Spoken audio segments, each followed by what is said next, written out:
নমস্কার, আমি অর্পিতা। আমার ছোট্ট চ্যানেলে আরও একবার সকলকে জানাই স্বাগত। আশা করি সকলে খুব ভালো আছেন, আমিও ভালো আছি। আজকে একটু অন্যরকম রেসিপি নিয়ে আপনাদের সামনে হাজির হলাম। সন্ধ্যেয় টিফিন হিসেবে আপনারা এইভাবেই পকোড়া রেসিপি তৈরি করে নিতে পারেন। আজকে আমি তৈরি করেছি কুমড়ো এবং বেগুন দিয়ে কিছু পকোড়ার রেসিপি।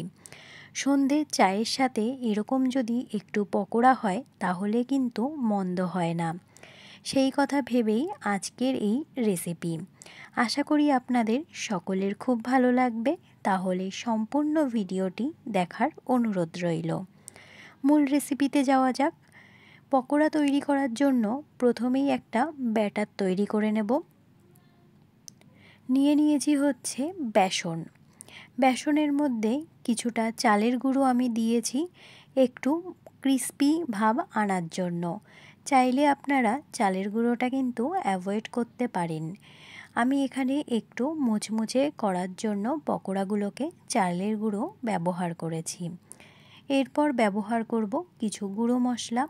প্রথমেই দিয়ে দিয়েছি হলুদ গুঁড়ো আর দিয়েছি কালো জিরে। কালো জিরেটা আমি এখানে এইভাবে দেখাতে পারিনি, যেহেতু এক হাতে ক্যামেরা ছিল। আপনারা দু হাতের সাহায্যে একটু কালো জিরেটাকে ম্যাশ করে দেবেন, তাহলে কালো জিরের একটি সুন্দর গন্ধ বেরোবে। তারপর দিয়েছি ভাজা মশলা আর অ্যাড করেছি পরিমাণ মতো লবণ।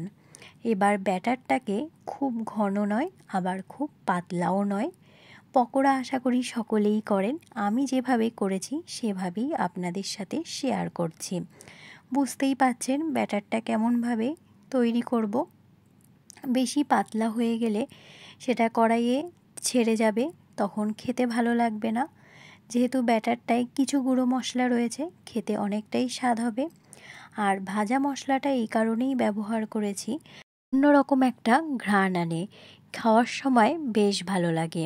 আর কালো জিরে তো জানেনই, যে কোনো পকোড়া তৈরি করার সময় দিলে কিন্তু বেশ ভালো লাগে। আপনারা ভিডিওর মাধ্যমে দেখতেই পাচ্ছেন কেমনভাবে আমি তৈরি করেছি। খুব ঘনও নয় আবার খুব পাতলাও নয়। এবার হচ্ছে কড়াইতে সরিষার তেল দেওয়ার পালা। আমি সরিষার তেলে সমস্ত পকোড়াগুলোকেই তৈরি করেছি। চাইলে আপনারা সাদা তেল ব্যবহার করতে পারেন, কিন্তু যে কোনো ভাজা পোড়া তৈরি কিন্তু সরিষার তেলেই জমে।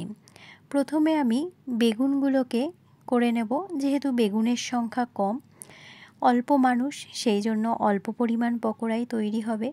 আর সন্ধ্যেয় চা খাওয়ার মানুষ তো কমই, সেই জন্য অল্প করেই পকোড়াটা তৈরি হচ্ছে।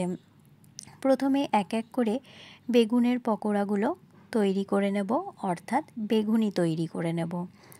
আমার সকল দর্শক বন্ধুদের কাছে অনুরোধ, যারা এই অবধি আমার ভিডিওটি কন্টিনিউ করছেন কিন্তু একটি লাইক দিতে ভুলে গেছেন, সকল দর্শক বন্ধুদের কাছে অনুরোধ, প্লিজ একটি লাইক দিয়ে ভিডিওটি কন্টিনিউ করবেন।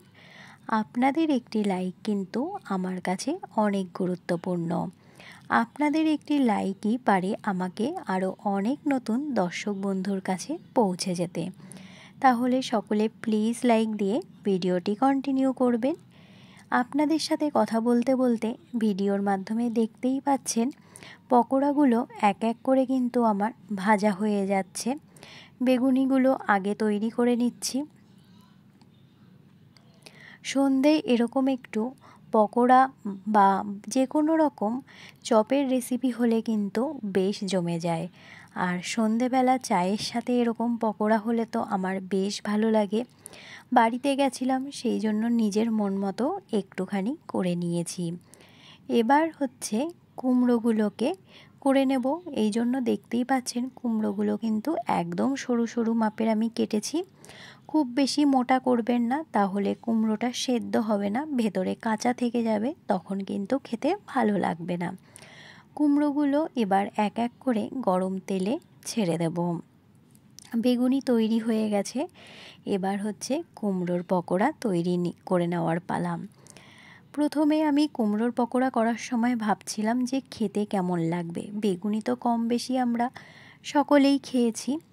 দেখুন, আপনাদের সাথে কথা বলতে বলতে দেখিয়ে দিলাম। বেগুনিগুলো একটি পাত্রে তুলে রেখেছি। এবার হচ্ছে কুমড়োটাও কিন্তু বেশ হয়ে এসেছে। এক ধাপ তুলে রেখেছি, আবার কিছু ধাপ দিয়ে দিচ্ছি। এবার বলি মূল কথাটা, কুমড়োর পকোড়া এর আগে কোনো দিনই খাওয়া হয়নি। আজ কি মনে হলো, ঘরে কুমড়োও ছিল, ভাবলাম একটু পকোড়া তৈরি করে নিই। কিন্তু বিশ্বাস করুন বেশ সুন্দর লেগেছে। আর কুমড়োটা যেহেতু একটু মিষ্টি ছিল, আমি তো দেখতেই পেলেন কোনো চিনি কিন্তু ব্যবহার করিনি। কুমড়োর নিজস্ব মিষ্টতা ছিল বলে খেতে কিন্তু বেশ ভালো লেগেছে, বেশ একটা মিষ্টি মিষ্টি ভাবও ছিল। আর যে কোনো ভাজা পোড়া খেতে তো অসাধারণ হয়, আমার তো বেশ প্রিয়।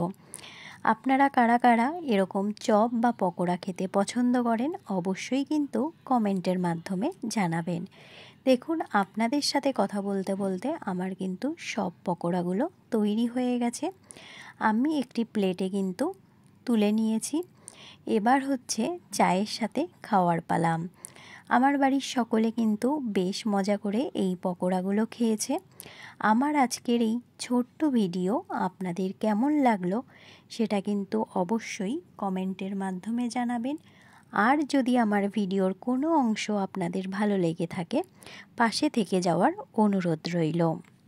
সকলে ভালো থাকবেন, সুস্থ থাকবেন, নিজেদের খেয়াল রাখবেন। অন্য কোনো দিন অন্য কোনো ভিডিওর সাথে দেখা হবে।